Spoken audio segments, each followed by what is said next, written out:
میرے بزرگ اور بھائیوں، میں نے آپ حضرات کے سامنے قرآن کریم کی جو مقدس آیت کریمہ تلاوت کی، اس میں اللہ تبارک و تعالی یہ ارشاد فرماتا ہے کہ یا ایھا الذین آمنوا ادخلوا فی السلم کافہ،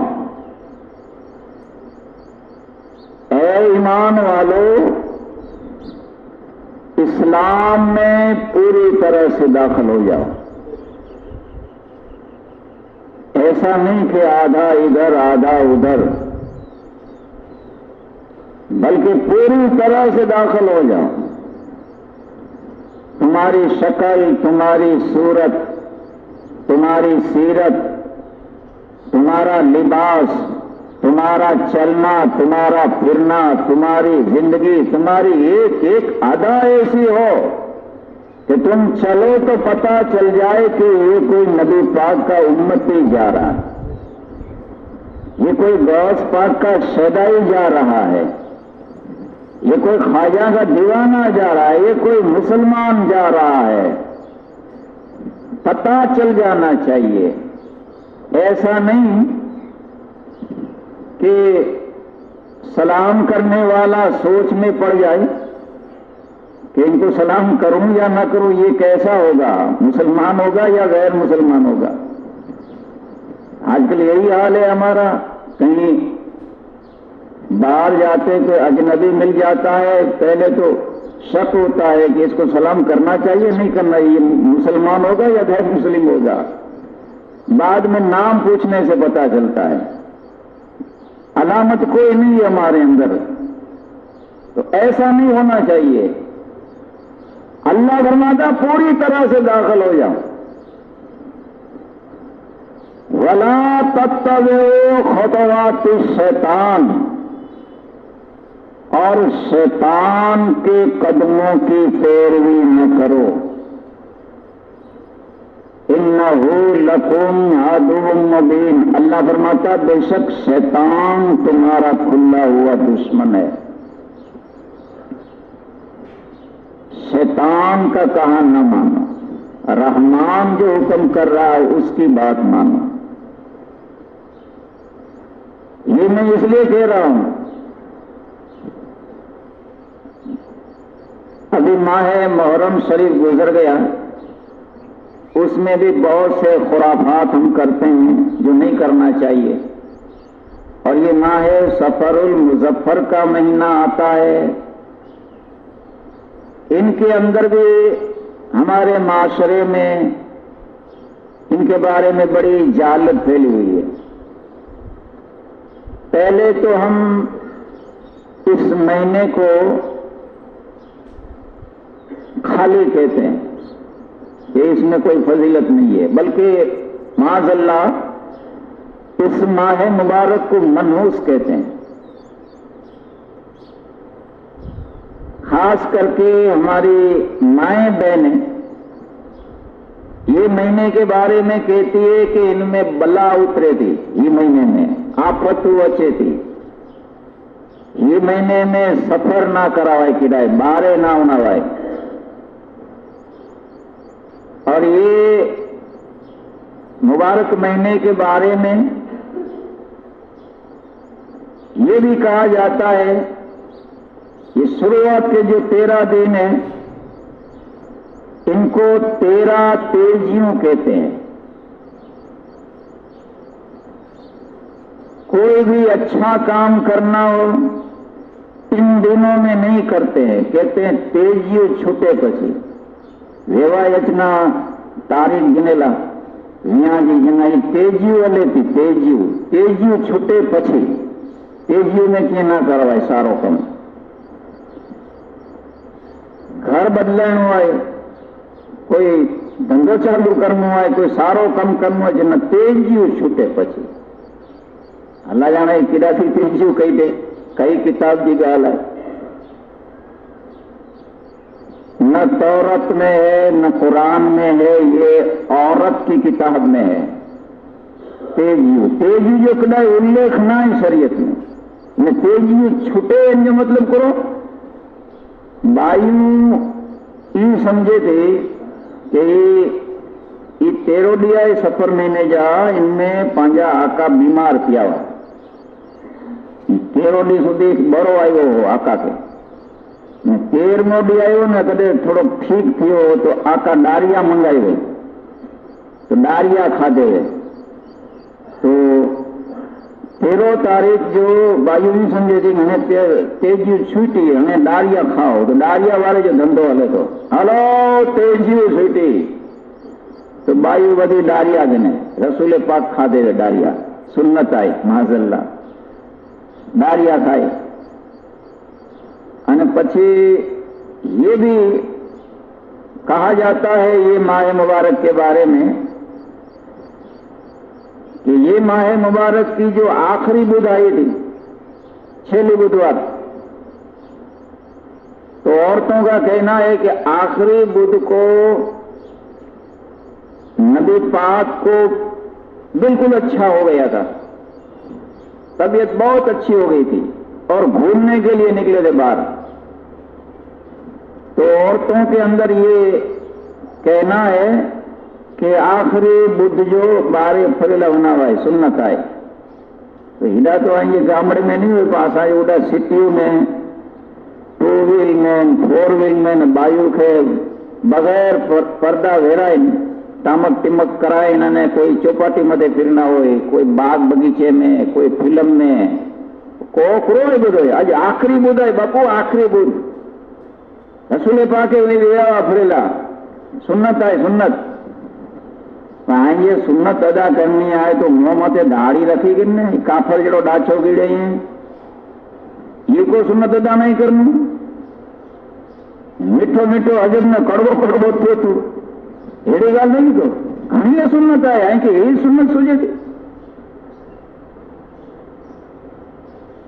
تو میرے بزرگ اور بھائیو یاد رکھو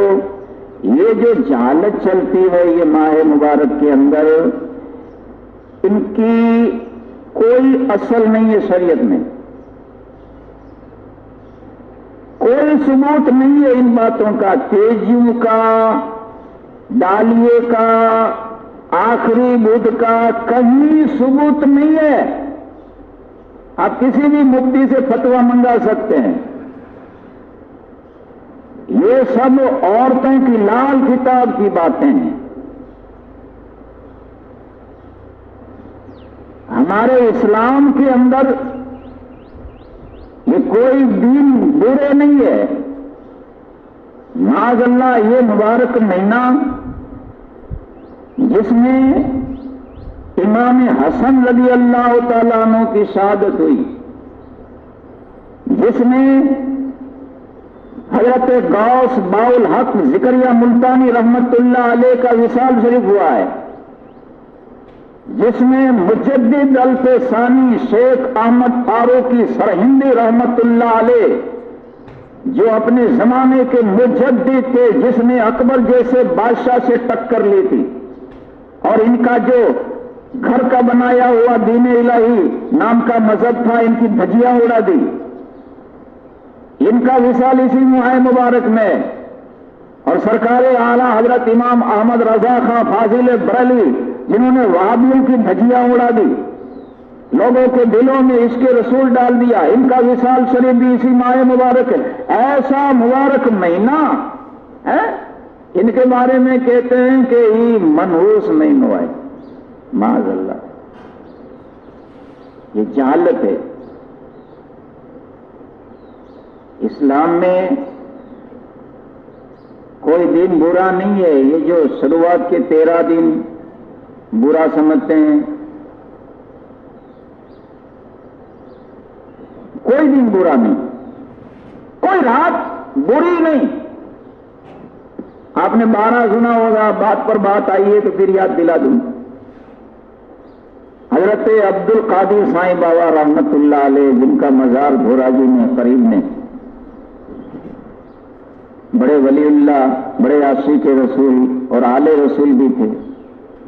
عبد القادر سائیں بابا رحمۃ اللہ علیہ۔ تو آپ کو کسی مرید نے پوچھا آپ کی حیاتی میں، ظاہری حیاتی میں، کہا بابا یہ ہمارے معاشرے میں یہ مشہور ہے کہ 3، 13 اور 23 تاریخ خراب ہے، یہ دن خراب ہے، یہ دن اچھا ہے، تو اسلام میں ایسا کچھ ہے؟ کوئی دن خراب ہوتا ہے؟ کوئی تاریخ خراب ہوتی ہے؟ یہ شادیاں کی تاریخ لینے جاتے ہیں، بولتے ہیں یہ تاریخ نہ گناوائن، وہ تاریخ نہ گناوائن، ان میں تارو اچھے تو یہ ہو رہی سامنے نہ ہو رہی جی جارے نہ ہونا وائن، منی آڈی اتری تو نہ ہونا وائن، ان جو مو ناری گیڑو گھمراڑو ماڑو ہے نہ ہونا وائے۔ یہ سب باتیں صحیح ہے اسلام میں؟ کسی کا چہرہ دیکھنے سے دن بگڑ جاتا ہے؟ بلی آڑے اترنے سے کام نہیں بنتا ہے؟ کوئی دن خراب ہوتا ہے؟ اللہ کے ولی حضرت عبد القادر سائیں بابا نے کیا فرمایا؟ فرمایا اے لوگوں، اسلام میں کوئی دن برا نہیں، کوئی رات بری نہیں ہے، سب دن اللہ کے ہیں، سب راتیں اللہ کی ہے، کوئی دن برا نہیں ہے۔ ہاں، جس مسلمان کی فجر کی نماز چلی گئی، قضا ہو گئی، اس کے لیے وہ دن برا، باقی کوئی دن برا نہیں ہے۔ تو آج ہم جو کہتے ہیں نا کہ ایسا جو دین بگڑو، وہ دین خراب نہیں ہوتا ہے تو خراب ہے۔ تو رات کو 2، 2:30 بجے تک یوٹیوب پہ نے دیکھا، غلط فلمیں دیکھی اندر بلو، اور رات کو دیر سے سویا اور پھر 9، 10 بجے اٹھا،